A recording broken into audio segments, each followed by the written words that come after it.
এতকাল পর্যন্ত এই বিশ্ববিদ্যালয়ের মাটিতে ভালো কাজ প্রতিষ্ঠিত করার কিংবা শিক্ষাঙ্গনকে প্রপারলি শিক্ষা প্রতিষ্ঠানে রূপান্তরিত করার পরিবেশ ছিল না। সেটা পরিবেশ ফিরিয়ে আনবার জন্য হাসিনার পতন প্রয়োজন ছিল।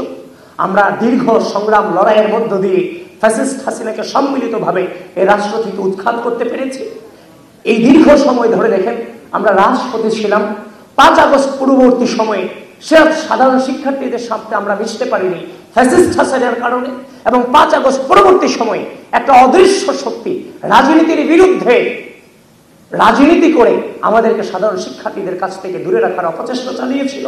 সেটার জন্য পারিনি, কিন্তু এই ডাকসু নির্বাচনের মধ্য দিয়ে আপনারা দেখেছেন যে সাধারণ শিক্ষার্থীদের বেশে সবগুলো ক্যাম্পাসে কারা আধিপত্য বিস্তার করেছে। সুতরাং সবকিছু কাটিয়ে উঠেছি আমরা সামনে আমাদের যে ইশতেহার প্রদান করেছি, 10 দফার যে ইশতেহার প্রদান করেছি, সেটা নিয়ে আমাদের কার্যক্রম অব্যাহত থাকবে। হাসিনার পতনের প্রয়োজন ছিল, সেখানে আমাদের প্রকাশ্য ভূমিকা ছিল দীর্ঘ সময় ধরে। সামনে শিক্ষাঙ্গন, প্রপার শিক্ষাঙ্গন গড়ে তোলবার জন্য আমরা 10 দফা ইশতেহার দিয়েছি। জয় পরাজয় কোনো ফ্যাক্টর নয়। সেই 10 দফা বাস্তবায়ন করবার জন্য আমাদের কাজ চলমান থাকবে। সাধারণ শিক্ষার্থীদের পাশে আমাদের অবস্থান দৃঢ় থাকবে।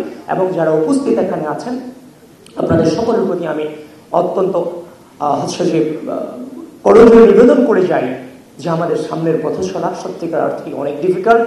আমরা আগে লড়েছি একটি প্রকাশ্য ফ্যাসিস্টের বিরুদ্ধে, এখন আমাদের লড়াই হচ্ছে একটা অদৃশ্য শক্তির বিরুদ্ধে, যে অদৃশ্য শক্তি বারবার সবাইকে বিভ্রান্ত করছে, আমাদেরকে নিয়ে নানান ধরনের ন্যারেটিভ সাজাচ্ছে।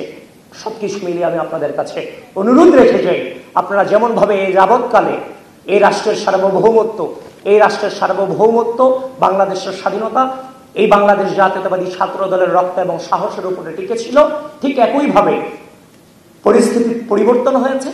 ন্যারেটিভ তৈরি করতে হবে। একইভাবে যেমন আপনারা মাঠে ছিলেন, একইভাবে অনলাইনেও আপনাদের কণ্ঠস্বর জারি রাখতে হবে। কে বিরক্ত হবে সেটার দিক কোনো মানুষে আলটিমেটলি হচ্ছে যে খুব সাময়িক মানুষ আনন্দ পাবে কিংবা আমাকে প্রশংসা করবে, এই চিন্তা করে আমরা কাজ করি না। আমরা চিন্তা করি পরিস্থিতি আমাদের কাছ থেকে কি চায়, সেটা নির্ভর করে আমরা সামনে এগিয়ে যাই। সুতরাং